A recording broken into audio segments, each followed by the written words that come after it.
मी पण हळवे हे तिचं ललित लेखनावरचं पुस्तक 2014 आलं. त्याच्यातल्या एका लेखाचा छोटा भाग वाचून आपण अभिवाचन करून पुढे जाणार आहोत. हरवलेले किनारे. लेखिका प्रियांका कर्णिक. 2014 कॉन्टिनेंटल प्रकाशनाने छापलेला हा कथासंग्रह ललित लेख.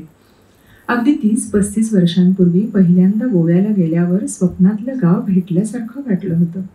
नजर पोहोचेल तिथवर पसरलेली नारळाची दाट झाडी, त्यामधून जाणाऱ्या लढीवाळ पायवाटा, कडेनं नारळ पोफळीच्या सावलीत विसावलेली एखाद्या चित्रात शोभून दिसतील अशी देखणी टुमदार घरं, एकमेकांच्या गळ्यात गळा घालून मिरवणारी देवळं, चर्च, आपल्या फेसाळणाऱ्या उतू जाणाऱ्या उत्साहाने एक प्रकारची झिंग आणणारी मोकळी ढाकळी गोवन संस्कृती.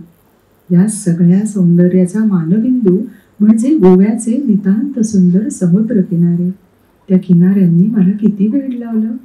प्रत्येक किनाऱ्याचं स्वतःचं असं वेगळं सौंदर्य असतं बरं. अथांग पसरलेला तो समुद्र, दिवसाच्या प्रत्येक प्रहरी एखाद्या लहरी मुलाप्रमाणे आपली वेगवेगळी रूपे घेऊन प्रकट होणारं. पुढे 4-5 वर्षे संधी मिळेल तेव्हा कुठल्या तरी अनामिक ओढीनं मी गोव्याला जात राहिले. नंतर काळाच्या ओघाबरोबर गोव्याचे समुद्र किनारे सुद्धा बदलत गेले. कधीतरी पाहिलेली, अनुभवलेली अशी काही ठिकाणं आपण मनाच्या तळात किती खोलवर जपून ठेवलेली असतात. काळाच्या प्रवाहात त्यातली काही नियती हरवून टाकते, तर काही आपण. काहींची पडझड होते, तर काहींना आपण सुधारणेचा, आधुनिकतेचा कमर्शियल वेश घालून त्याचा आत्माच नष्ट करून टाकतो. मनात साठवून ठेवलेल्या अशा हरवून गेलेल्या हळव्या जागा आपण अगदी गजबजलेल्या शहरातही लहानपणी अनुभवलेल्या असतात. त्या अथांग जलाशयाभोवती पसरलेली झगमगीत मुंबापुरी अभिमानानं न्याहाळत तिथल्या त्या जलाशयासारख्याच पसरलेल्या मौशार वाळूत लहानपणी आम्ही अगदी मनमुराद बागडलोय. त्या समुद्राच्या पाण्यात वाहून गेलेले आम्हा भावंडांनी उभारलेले किल्ले अजूनही माझ्या मनात आहेत. त्या चौपाटीवर खाल्लेल्या गंडेऱ्या, शेंगाची सर कुठल्या 5 स्टार डिशला आली नाही. गणपती विसर्जनाच्या वेळी तर तिथल्या गर्दीला आणि सगळ्या चौपाटीलाच उत्साहाचं उधाण येत होतं. त्या समुद्रावरची अगदी खोलवर अंतरंगात जाऊन बसलेली आठवण म्हणजे तिथला गूढ रंगाची उधळण करणारा सूर्यास्त. आजूबाजूच्या आसमंतात आपल्या वियोगाची अस्वस्थ पण रंगतदार छाया पसरवत दूर सागराच्या अंतरंगात सूर्याचा अस्त व्हायचा.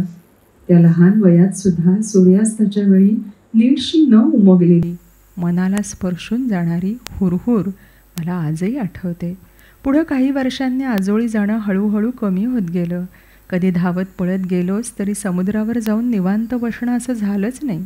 त्याच्या आठवणी मात्र लहानपणीच निसटून गेलेल्या आजी आजोबांच्या प्रेमासारख्याच अजूनही माझ्या मनाला बिलगलेल्या आहेत. आता त्या चौपाटीची दशा मात्र बघवत नाही. आज आमचे किल्लेच काय, तो वाळूचा विस्तीर्ण पट्टाच कुठेतरी वाहून गेलाय. त्या जागी उरली आहे ती फक्त घाण आणि दलदल.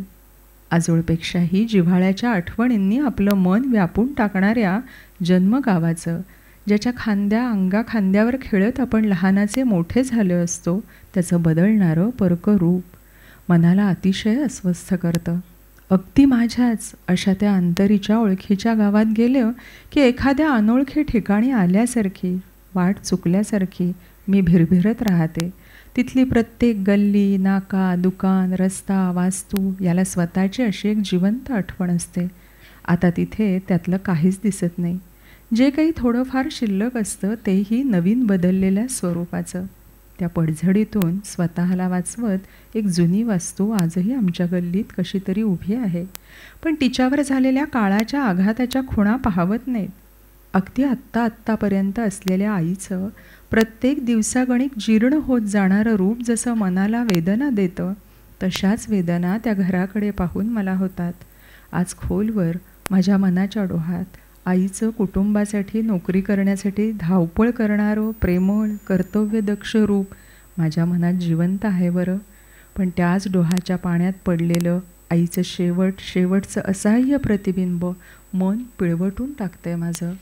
भर संसारातून ऐन उमेदीच्या करत्या सावरत्या वयात बाबांचं आठवणीत जमा होणं आजही मनाला चटका लावून जातं. पण त्यामुळेच त्यांचं ते तेव्हाचं कर्तृत्ववान, प्रेमळ पण कणखर रूप तेवढंच मनात ताठपणे कोरलं गेलं आहे माझ्या. आईबाबांचे मृत्यू सारखेच क्लेशदायी, दोन्हीही नियतीचेच खेळ, पण प्रत्येकाच्या खुणा मनात वेगवेगळ्या स्वरूपात साठून राहिल्यात माझ्या. आयुष्याच्या प्रवाहात अशी कितीतरी जीवाभावाची माणसं, नाती, जागा, जगण्याचे संदर्भ नाहीसे होतात किंवा बदलतात. गंमत म्हणजे जीवनाच्या महासागरात जी जुनी बेटं, लाटा, किनारे आपल्या आयुष्याचा अविभाज्य भाग बनलेली असतात, त्यांचं हरवणं, बदलणं सहज अंगवळणी पाडत आपण प्रचंड वेग असलेल्या प्रवाहात पुढे पुढे जात राहतो नाही. एकाच उदरात वाढून एकाच घरात मोठी झालेली भावंडेही कित्येक वेळा जगाच्या वेगवेगळ्या कोपऱ्यात विखुरली जातात. ज्या आईवडिलांनी आपल्याला या आयुष्याच्या महासागरात उतरवलेलं असतं, तेही उधाण आलेल्या या समुद्रात आपल्याला सोडून पलीकडच्या अज्ञात किनाऱ्यावरती ते निघून जातात. त्यांचं ते जाणंसुद्धा वसवलेल्या नवीन बेटांचा आधार घेत आपण जीवनाच्या भरती ओहोटीला तोंड देत राहत पुढे जात असतो. मनात खोलवर बुडी मारून बसलेल्या आठवणींच्या लाटा मधूनच उसळून समोर येतात माझ्या. अशा वेळी त्या लाटांनाच कवटाळत पलीकडच्या अज्ञात किनाऱ्याच्या दिशेनं आपण माहीत नसलेलं अंतर कापत राहतो.